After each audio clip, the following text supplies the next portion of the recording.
Good afternoon, everyone, and welcome to the November Culturally Competent Conversations for Equity and Belongingness Summit, which is all about improving the accessibility of our equity and belongingness initiatives in our talent and workforce pipelines.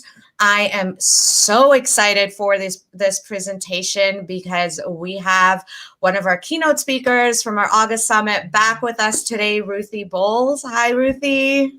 Hi. Now, before I officially introduce Ruthie and have her take the stage, a couple of housekeeping notes.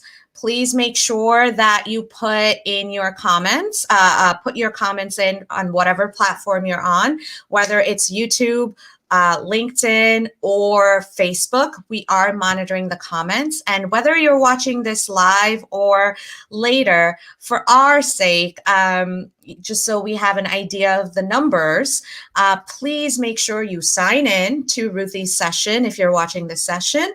And you can find the sign in right on her speaker page on the C3EB website at www.c3eb.com/speaker/Ruthie-Bowles. I will also put that in the, I'm also going to put that in the chat once I'm done introducing Ruthie.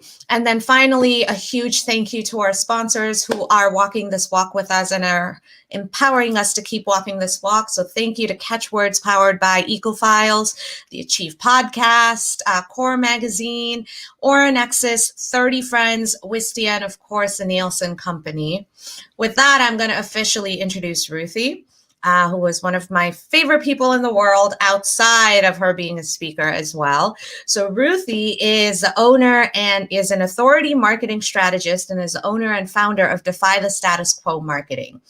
Ruthie Bowles is the radically authentic authority marketing consultant. She is all about high quality content, the sort of content that connects you with your ideal clients, the sort of content that continues to delight your current clients and turns them into evangelists of your brand. The sort of content that brings in new clients, just dying to work with you. Ruthie has 3 sons and 1 daughter. She met her husband while they were both serving in Afghanistan. After 8.5 years of Army service, she became a federal contractor and then an entrepreneur. And today she is going to talk to us about radical authenticity to foster belongingness. So with that, Ruthie, welcome, and the stage is all yours. Thank you so much. Thank you so much. I'm really excited to be here. This is I just want to take a minute to also say thank you to everybody who helped make this event happen. I got a ton of feedback from people in my network about the big inaugural August summit. And I think that the work that everybody is doing to put this on is incredibly important. So do be sure to check out the sponsors of the event. Check out all of the speakers, even if you weren't able to actually watch their presentations, because if they were chosen to present here, that means that they have a ton of value to offer to you outside of their speaking topics. So make sure you go follow all of them. And without further ado, let us go ahead and begin. So, as AJ said, we are going to be talking about radical authenticity to foster belongingness. And so we're going to cover a few things today.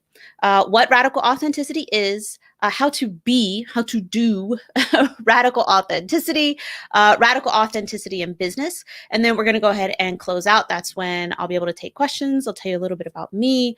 But otherwise, buckle up. We are going to have a good time today. I've got some good stories for you, and I'm very much looking forward to talking about this topic, especially because I'm in the B2B space. So we don't see nearly as much authenticity or radical authenticity as we should. So speaking of, what is radical authenticity? So a big part of it is being true to who you actually are as a person. And I'm talking about deeper than who you think you are. I'm talking about more than just your habits and your, social mannerisms. It's deeper than that. It's about part of being, who you truly are is about removing those constructed behaviors. And what I mean by constructed behaviors are anything where you've held back or changed behaviors or offered up a completely new behavior due to social pressures, familial pressures, or even cultural pressures. And so as a result of all of these things, we develop mannerisms, behaviors, and habits that aren't necessarily true to who we are. The best example I could think of, or at least the most dramatic example that I could think of, would be the alpha male stereotype that is incredibly pervasive in the United States of America. So the idea is that you have to be, really strong and don't let your emotions get in the way of things. And you must be completely logic and make all the monies and get all the promotions. And you must definitely have a high-powered job in order to be a real man. And you're like, is everybody really like that though? Is everybody really like that? No, you have a ton of people who believe that stereotype is actually how they're supposed to be. And so they develop constructed behaviors as a way to live up to that stereotype while living in denial of who they actually are. It creates an internal dissonance. And so once you start to toss away those constructed behaviors and really pull back the layers on who you are and bring that person to the forefront, that is when you start to develop the courage to stand alone in your truth. Now, it's not often that you're actually alone. That is the crazy part. So whether you're radically authentic in your content online, in live streams or presentations, it's actually not often that you're alone. But for that moment before you decide to commit and do whatever it is that you're going to do, you feel alone. And there's courage there because you do have to be prepared for rejection, but you also should be prepared for people just being crazy attracted to you because you are shining. You are showing them something that they weren't seeing before. So, another thing we have to talk about. What is radical authenticity, or what isn't radical authenticity? What is it not? So it's not oversharing. That's not what radical authenticity means. It's not oversharing. It's not about becoming the star of your own reality TV show, your life, your social media. It's not about, drinking too much the night before and coming onto your live stream and ugly crying about it. It's not about that. It's about being honest. It's about being completely honest about the things that you feel safe sharing. So when we're actively having a tragedy in our lives, because that does happen, when we're actively having a tragedy in our lives, no, it does not need to be told to the entire world. You have some emotional safety. You gotta, keep things and deal with it. But it doesn't mean that that's still not something you could share. There is no reason, unless you choose not to share. Radical authenticity is not, it's more like if you choose not to share, then it shouldn't be shared. If you feel like you want to share it, but it's not business, so I shouldn't share it. Or you want to share it, but it makes people uncomfortable, so you don't share it. That is where you start to find, okay, what's radical authenticity and what's just plain oversharing. If you feel like you should share, then that's generally a safe place to start from. Okay, so I love this poem. I know a ton of people love this poem. And these are actually the last two stanzas from Marianne Williamson's poem, Our Deepest Fear, from her book, A Return to Love. And so a lot of people start off with the beginning, our deepest fear, our greatest fear is not that we are inadequate. It is that we are powerful beyond measure. It is our light, not our darkness, that most frightens us. And so people typically remember those two lines the most. But when I really started digging into radical authenticity, these were the lines of that poem that really communicated with me. So I'm going to go ahead and read them off to you just so you can feel how much energy I have behind these lines. And I want you to carry that energy with you for the rest of this presentation, because this is the root of radical authenticity and why you can use it to foster belongingness wherever you are. As we let our own light shine, we unconsciously give other people permission to do the same. As we're liberated from our own fear, our presence automatically liberates others. That, oh, I just got tingles. I got goosebumps right now, guys. Goosebumps. By living in your truth, by legitimately being radically authentic and showing up as you truly are and living that truth, you give other people permission to do the same. Your very presence could be a liberating light for someone else. And as an entrepreneur, as a business person, as a leader, that should become a serious priority for you. And we're gonna go through, and I promise you're gonna understand why. But the potential for that should already be setting off some creative bells for you. Just by showing up, you could help other people live in their truth. And that is without turning it into your profession. You do not have to walk around and be the radically authentic authority marketing consultant, because that's me. And you don't have to be radically authentic anything else. But by living that way, by showing up that way, you can make such a huge difference in other people's lives, and it just reverberates. Yes, so many chills from that. Okay, so next we're going to go into how you do radical authenticity, or how to be radically authentic. So I had somebody ask me in an interview I did recently, they were like, so what does it mean? What is that, like, radical authenticity? Is it like some of the stuff that we're seeing, you know, where people are just like blowing each other up in other people's comments and being like all crazy and loud and all this other stuff? And I was like, well, no. I mean, I'm kind of crazy and loud, but that is how I authentically am. Just ask my husband. Just ask my husband. I am loud, but that's how I am. And I've accepted that. But when I explained it to him, I said, no, it's not about that. Because the thing is I can be radically authentic to what I believe in, but that doesn't mean that I still can't communicate in an effective manner. So radical authenticity, when you show up, let's say it's a more contentious thing right now, right? Because like right now we've got all these discussions going on. I'm not even sure how people's Thanksgivings would have looked anyway, even if we didn't have a pandemic and a surge going on right now. But a lot of people can't have civil conversations. And so some people think that that is like radical, right? And so that's the words that kind of set off alarm bells for some people when I say radical authenticity. But I can have perfectly civil conversations with someone, because my goal isn't necessarily, like, my goal isn't to change your mind, but I do feel it's important to voice my truth and my understanding of things. And I can do that without calling somebody names. I can do that without shouting or cursing at someone. I can do those things. And so when you show up in a radically authentic way to those types of discussions, you can do it and still be true to who you are. And that person can be true to who they are, but you may both get educational moments from each other because you're approaching it from that civil space. So just keep that in mind. Being radically authentic is not about shouting other people down or doing the exact opposite of creating belongingness. So one of the first things that I really started to note was that authenticity very much equates to vulnerability, because whether it's a good thing or a bad thing, you're still being vulnerable in sharing some of the more intimate things about yourself, or things that you may have felt insecure about in the past. For example, I used to feel very shy, especially in high school. I know me, shy. No, I was just kind of reluctant to share, of all things, my reading tastes.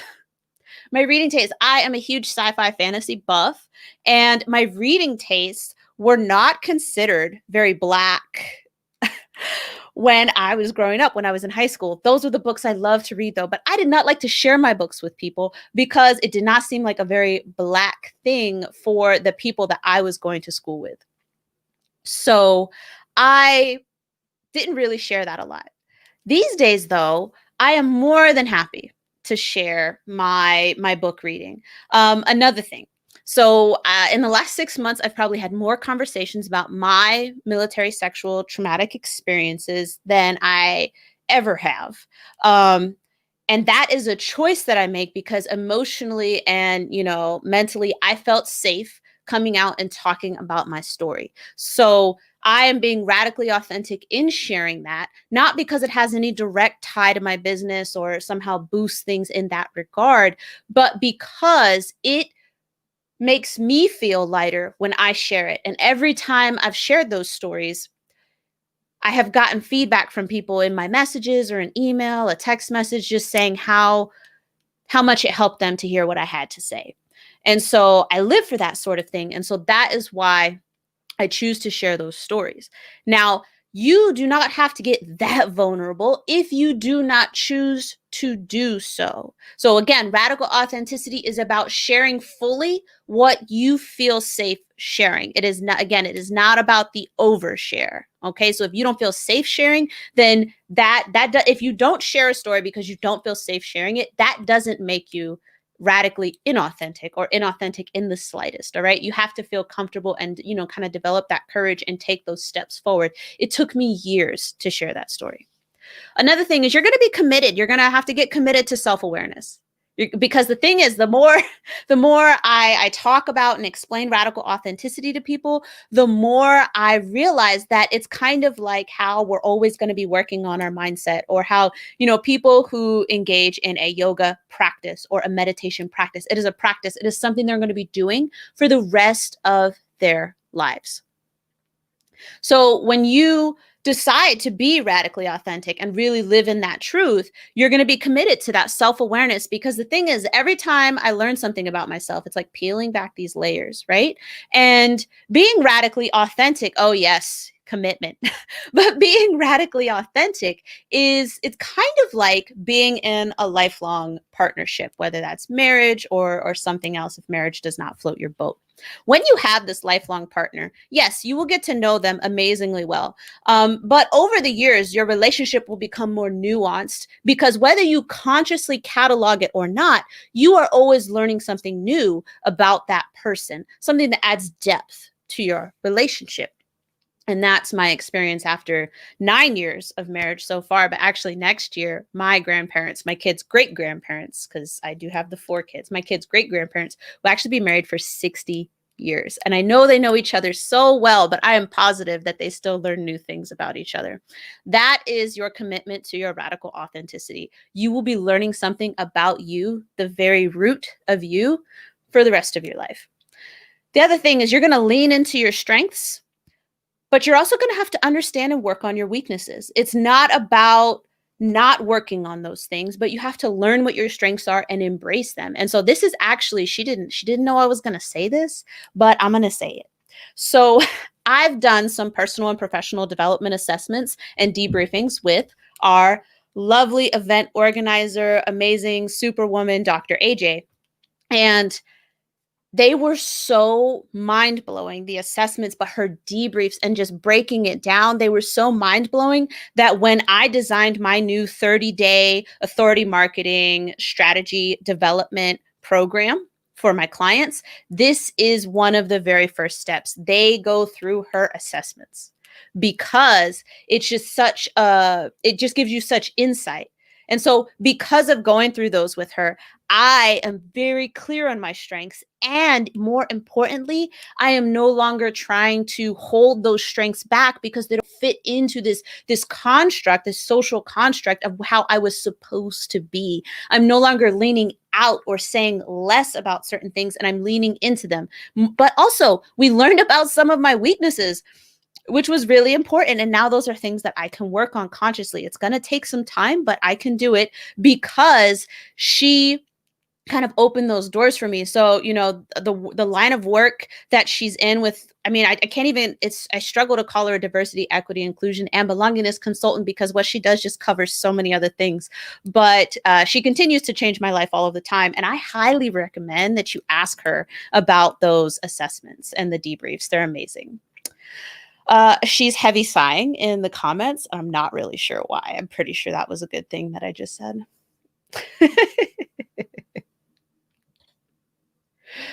All right, so we are going to hop into taking a look at radical authenticity in business. So like I said, radical authenticity creates space for others to belong.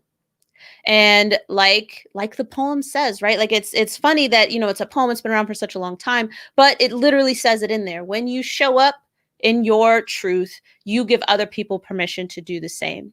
And the thing is, in the business space, right? No matter your vertical, no matter B2B, B2C, B2G, B2B to B2C, whatever, it doesn't matter. Tucking away parts of ourselves is what we were told to do. We were always told, oh, okay, so what happens in the house stays in the house. And then when you go to work, you go to school, then, that's outside or whatever.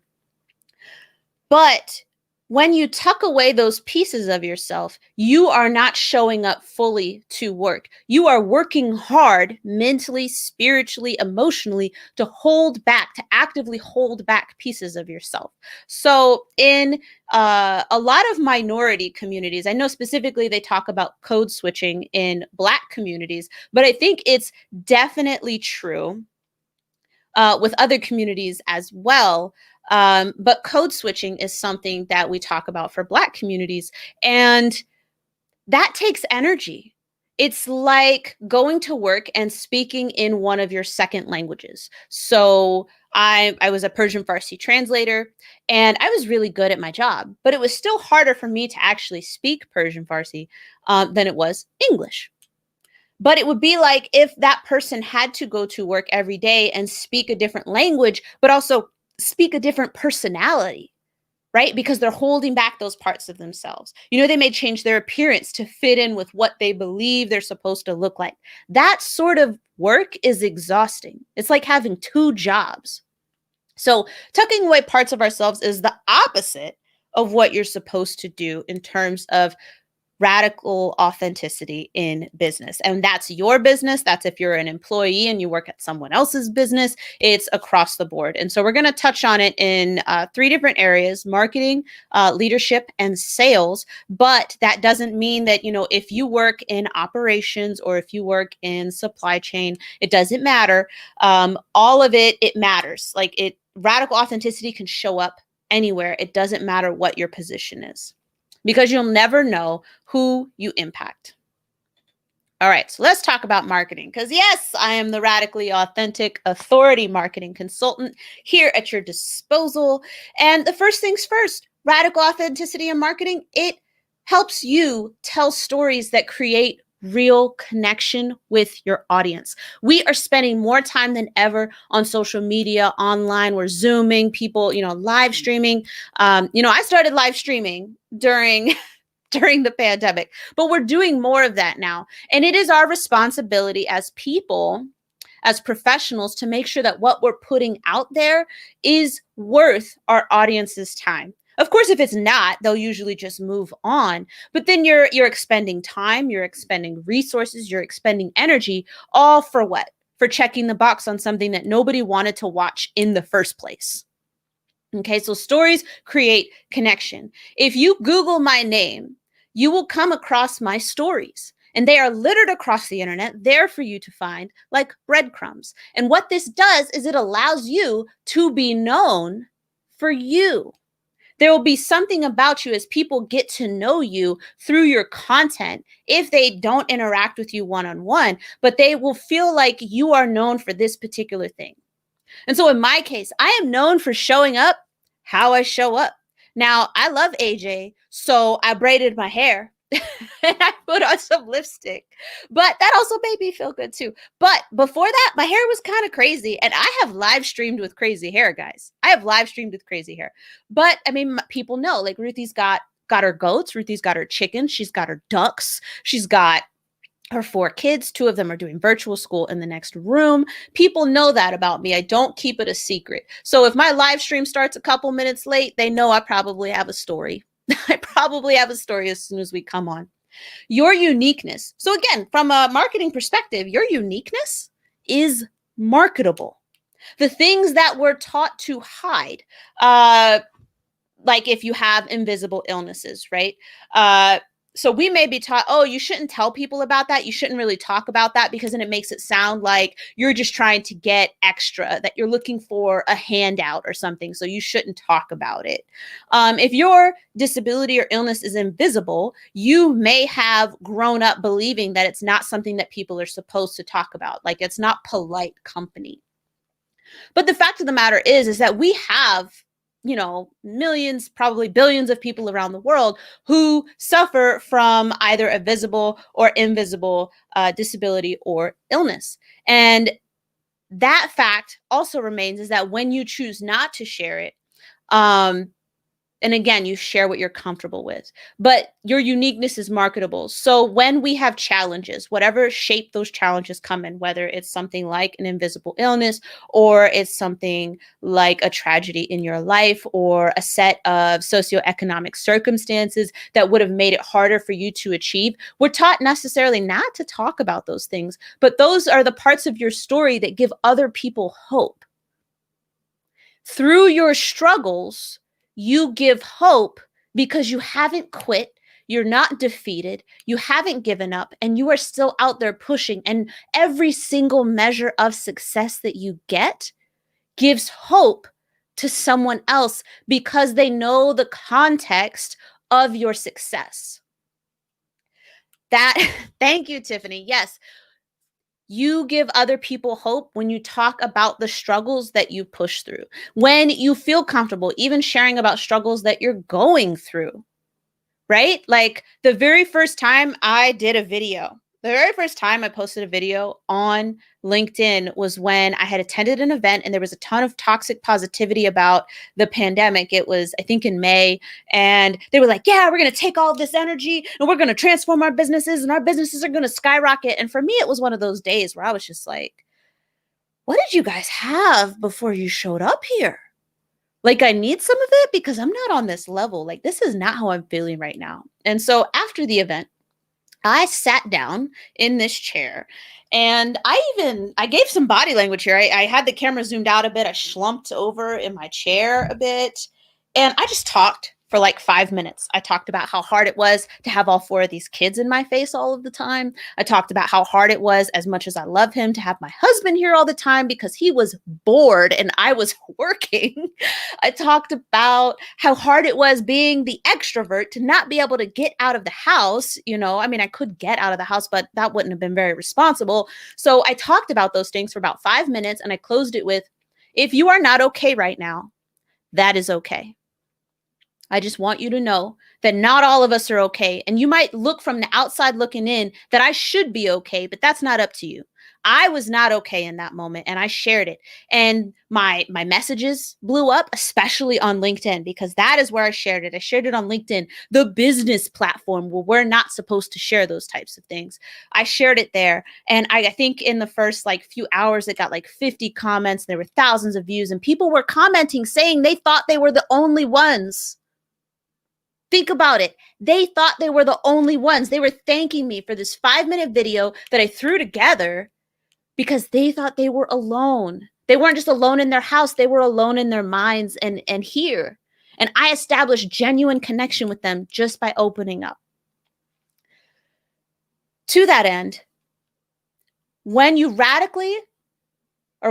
show up in a radically authentic way on a consistent basis, your audience feels like they've gotten to know you. They feel like they know what to expect. That right there, they feel like they know what to expect from you. That, as soon as you get on the phone, is yours to lose. And people lose it all of the time. How? Because their marketing is actually not authentic to them. Their marketing is not authentic to who they actually are. You can ask anyone in my closer circle. If you get on the phone with me, this is the energy that you get. This is it. Or you might get tired me that you saw in, 2 live streams ago or whatever. You might get my 6-year-old coming in here asking me for, the counters that he likes to use for class. But you will get generally what you see. And when that happens, people get on the phone with you and that's what they tell me. I feel like I already know you. Or I don't understand why I'm telling you all of this stuff. I just feel like I already know you. And it causes you to start from a position of trust. And so understand that when I'm talking about cultivating this, I am truly talking about cultivating it from a heartfelt place. So is it possible for someone to trick you and just pretend to be this whole other person? Yes, it's totally possible. But as human beings, we have to decide how likely that is. Right? We have to decide how likely that is and move from that point. And so when people feel like they trust you And they're able to sample. Okay, so we've kind of got like some personal life stuff here. We've got some professional life stuff here. Oh, here's Ruthie demonstrating her expertise, or one of her clients demonstrating their expertise. And so you've got all those puzzle pieces, that you put together. You fit them together, and you kind of develop this impression of somebody, and you may develop it of them before you ever talk to them. And then what the phone call does is it just solidifies everything together, or that person realizes they had the completely wrong idea about you and they have to start all over. So the goal with your marketing, when you show up radically authentic in marketing, is to make sure that they don't feel like they have to start over, that you give them what they expect, which is what should be in your marketing. My brand colors are red, black, gold, and white. And the design is very sharp, and we're going to be working on a new logo design soon, but that is also going to be very sharp, and it's going to be dramatic, and it's probably going to be a little edgy looking, but it's going to be full of high energy. And what I want it to be very bold, because I'm incredibly honest with my clients, and all of those things are what needs to be communicated. And not even just with my clients. I've had people get on the phone and I'm like, oh, okay, maybe we'll work together. Oh, we shouldn't work together, but since I've blocked off this time already, let me tell you a little bit about what I found when I was researching you. And I give it to you. Now, maybe we're not working together right now. Maybe we're not working together ever. But you won't get off the phone and feel like I kept something from you or I cheated you. It's about the know, like, and trust. And you can build that through your content in your marketing. You can build that through your ads. You see Facebook ads these days? Those look like posts. And so you need to be radically authentic in those too. Yes, I could probably have done a whole presentation about that. But let's look at it in leadership. Radical authenticity in leadership. So when I served in the Army, I got to the rank of E6. I was a staff sergeant by the time I was 22, which was pretty quick. It was about 4.5 years in service, and I got out at the rank of staff sergeant. Promotions had slowed down at that point, so there was nothing I could do. But the idea here is that you lead by example. We say that a lot in the Army, and I think it's a pretty common civilian thing to say too. Lead by example. And so the way that it applies for radical authenticity is you show up fully. When you show up fully by leading by example, you give other people permission to do the same. Now, in the Army, this can feel really hard, right? Because of the way that we've got the uniforms and our hair has to meet a certain standard and all these things. But I feel like in the Army, we kind of have to adopt two leadership styles. And one of them is the one that you use when you're deployed and it's a war zone. And no, I'm the sergeant and you're in my squad. I don't have time to explain the whys of everything to you. I need you to move. I need you to go tell the commander XYZ. And then I need you to report back here and wait for me to tell you the other thing that you need to do, because we're in a war zone and there's danger and I don't have time to explain everything to you right now. And I need your confidence that I am having you do the right things. Now, those are relationships that are typically developed stateside, but not always. The first time I met my squad leader was like 3 days before we left for Afghanistan. So not always. The second leadership style is, I think, the one that's more suited to stateside, where we have the opportunity to, develop those relationships and share stories. Oh, Navy. Both of my grandfathers were in the Navy. So I'm not all hating on the Navy. I worked a lot in joint service bases. So I worked with a lot of different services, all of our different services. But I salute you as well, Tiffany.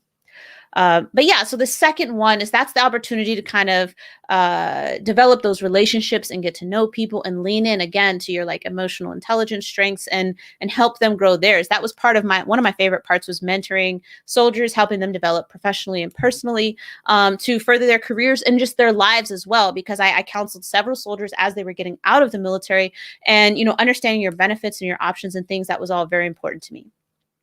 So going back to vulnerability, authenticity and vulnerability going kind of hand in hand.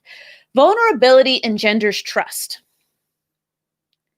Vulnerability engenders trust. As a leader, sharing mistakes that you've made in your past, showing that perfection is not the standard for your team or for your business, encourages people to take risks. Now, risks result in one of two things, but it's always a lesson, at least. But yeah, they could take a risk and they could fail. And then it's important to explore what the lesson is learned from that failure. Okay. The other thing, though, they could take a risk and they could succeed, or they could take a risk and present you with something that they think you may not approve of. But what if you love it? If you make them feel like perfection is the standard, those ideas will never come out of their mouths. Those ideas will never be presented during your creativity meetings. They will never be presented. No one will want to go outside of the box that they feel that you have drawn. So you have to cultivate and engender trust, and vulnerability does that. And when you do that, you can help your team make the right decisions. So the example I'm going to give you is a bit heavy because it does tie back to my experiences, my military sexual trauma experiences. But this is after. So it happened twice. The first time, and the first time is what ties to this story. The first time I reported it, and I fell through every single crack you could possibly fall through. If you want the full story, if you go onto the C3EB Summit YouTube channel, my presentation, my talk from the August summit is there, and I do talk about this story in pretty good detail. So I'm not going to go through that here because it is a bit long. But suffice it to say, I fell through pretty much every crack one could fall through when they are filing and when they're filing an open report. I did not restrict it. It was an unrestricted report about the assault that I experienced while I was in training. And in addition to the taped confession getting destroyed by an HVAC unit while in the possession of the Criminal Investigative Division, in addition to the SARC coordinator, that's the Sexual Assault Response Coordinator, not calling me back after she dropped me off at my barracks that very first day, in addition to her not scheduling me for therapy and not scheduling me for medical testing, in addition to nobody contacting me to tell me the results of my case, he got a letter of reprimand and I had to track down that result. So that happened to me. That was the first time. And so when the second time happened, I was like, nope, not reporting it. That was horrible. You guys let me down, not doing it. So I was a staff sergeant. I was at my second duty station, and I got a soldier who was being harassed by another service, non-commissioned officer, not in the Army, a different service. And she did not want to report it. And initially, my thoughts were, okay, yeah, you don't want to report it because nobody is going to help you. That's how it is. And I reflected and I realized that I could make a difference and that it didn't have to be that way for her. And so when I sat her down to talk to her about it, she told me like she didn't want to report it. And I said, okay, I'm going to get vulnerable with you here. But I want you to know that I was assaulted twice. And the first time I reported it, and it went horrible for me. It went horrible for me. And so I'm sharing that with you because I want you to know that what you're feeling right now, I understand it. I understand it so much that when it happened the second time, I didn't report it. So when it happened that second time, I didn't report it. I didn't report it. And so I told her that, and I told her, because of my experience, I will shield you and I will protect you and I will bulldoze anything that gets in your way. And because I shared that with her, because I got vulnerable with her, she did choose to report it, and we were able, like it actually succeeded, like it went exactly the way it was supposed to, and she had a safe working environment again.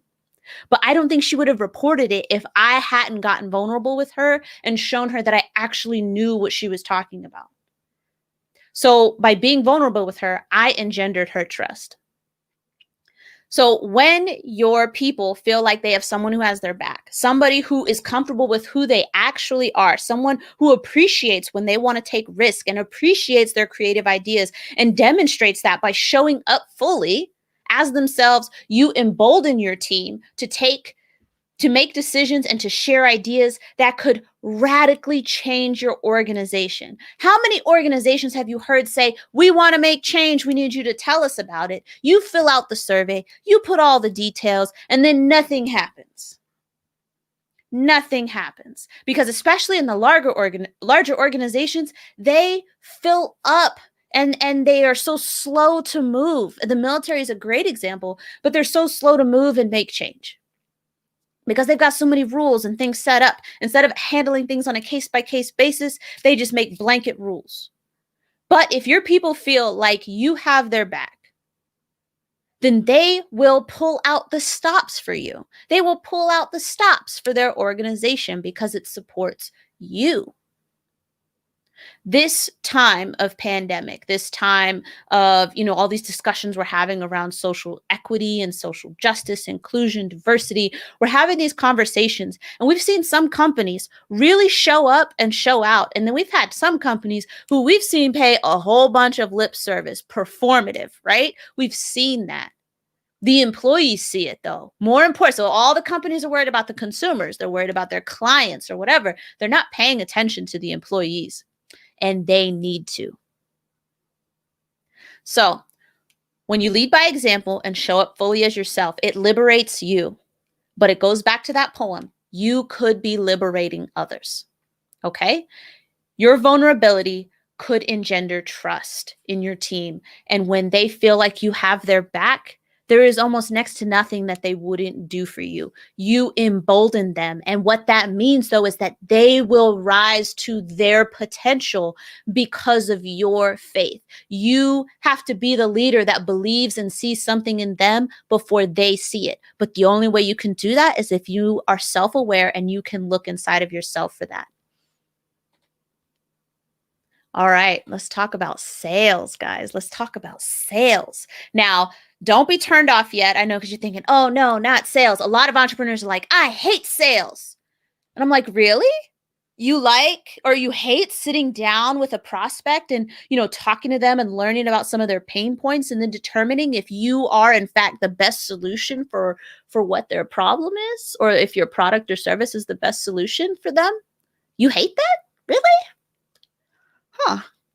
I actually like it a lot. Now, so before we dive into radical authenticity in sales, and this does kind of tie to it, you have to be prepared to say no to people. It's no November, right? That's what people are saying. Say no in November. Say no all year. Say no to people who aren't a good fit for you. If working with you, you could get them ROI, but it's work that's not going to bring you joy. It's not going to, it's not going to bring as much ROI or not going to bring as much energy to that particular client. Then maybe you should refer them. Radically authentic sales. I love the book Same Side Selling. And that is how they kind of define sales as, hey, you want to be that trusted advisor for your prospect and help them determine whether or not you're a good fit. And sometimes that's you saying that the fit is not good and not moving forward. Sometimes that's what it is. Yes. What you hate is the stigma of sales. That's exactly right. So part of radical authenticity in sales is that high self-awareness. When you are aware of, your actions, your feelings, it can help you not project onto your prospect. It can also help you generate a better awareness of what other people need.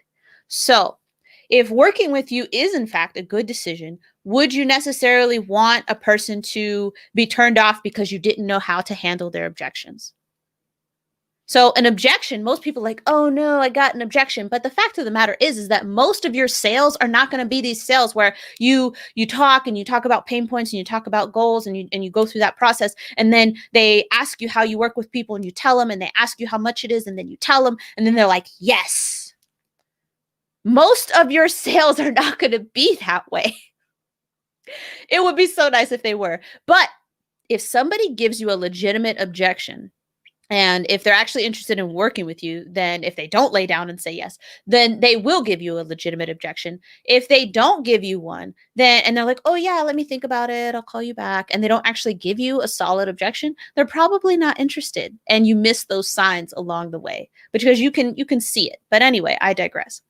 Awareness of what they need. If someone gives you an objection, let's say, in my case, let's say somebody says, that seems like a lot to accomplish in 30 days.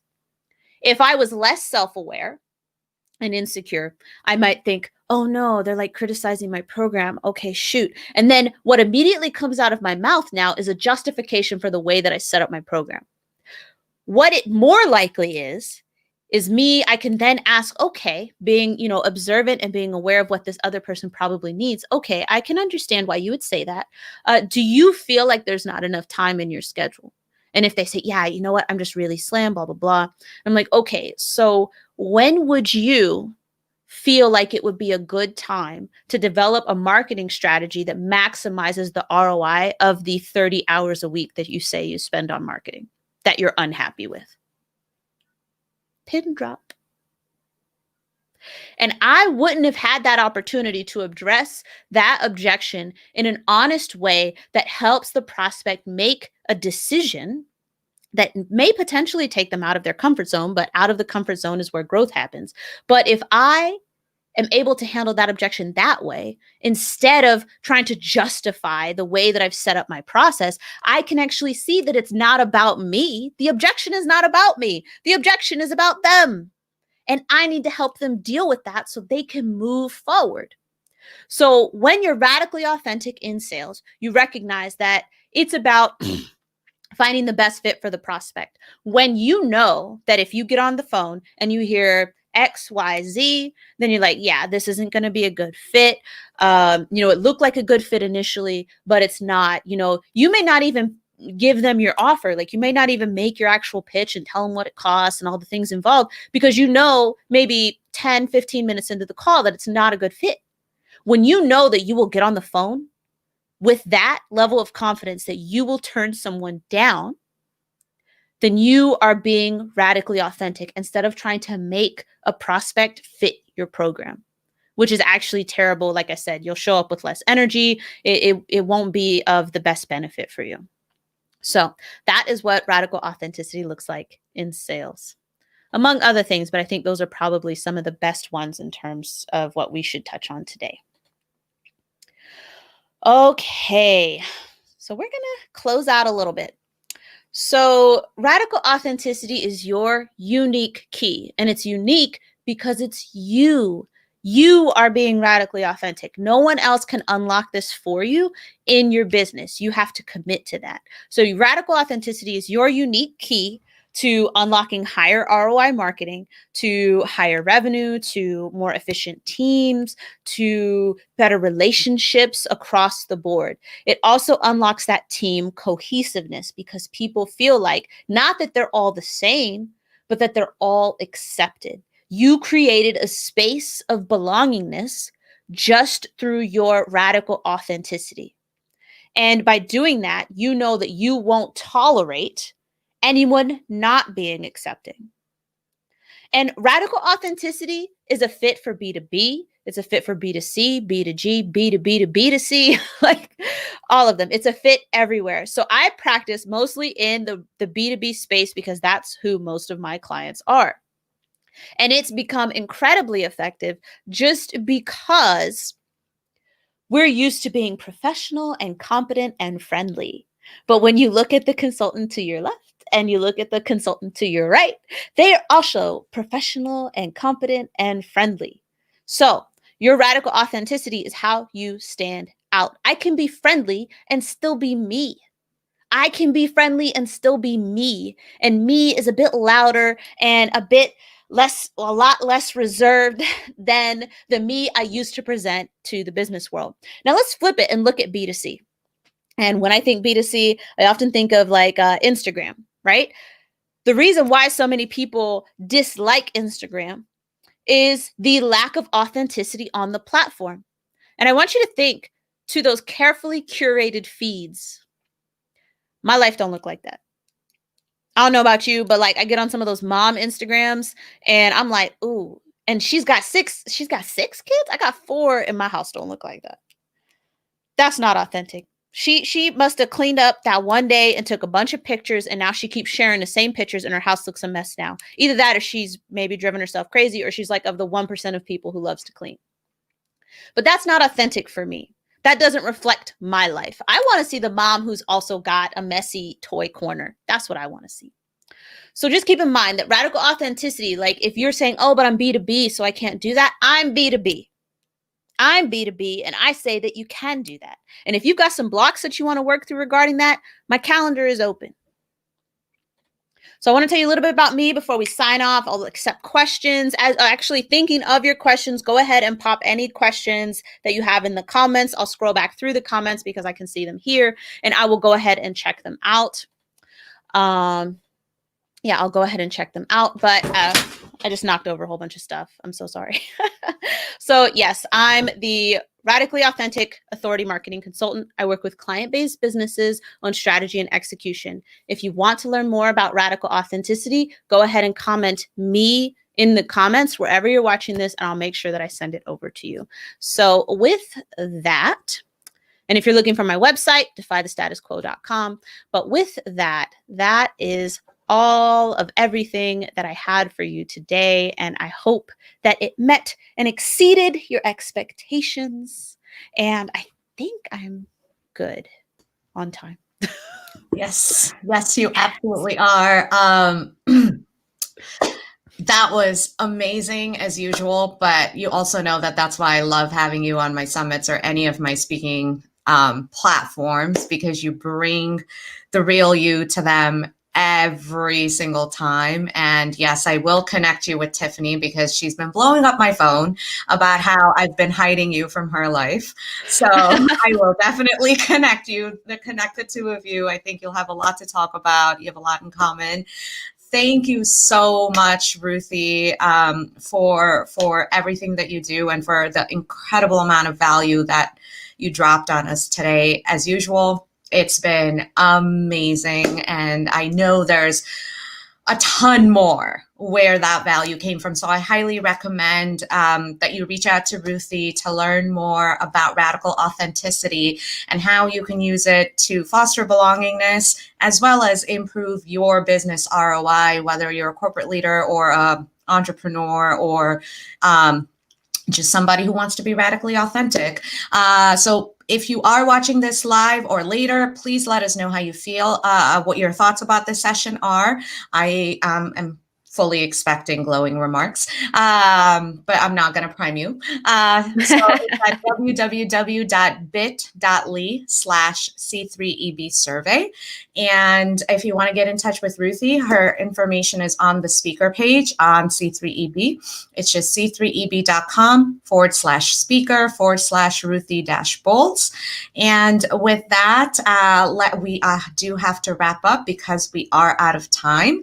So I want to thank all of our sponsors once again: Catchwords powered by EcoFiles, Achieve Podcast, Core Magazine, Oranexis, 30 Friends, Wistia, and the Nielsen Company for walking this walk with us. We're going to take a quick bio break, and we'll be back in 8 minutes with our next session. And again, thank you so much, Ruthie. My pleasure.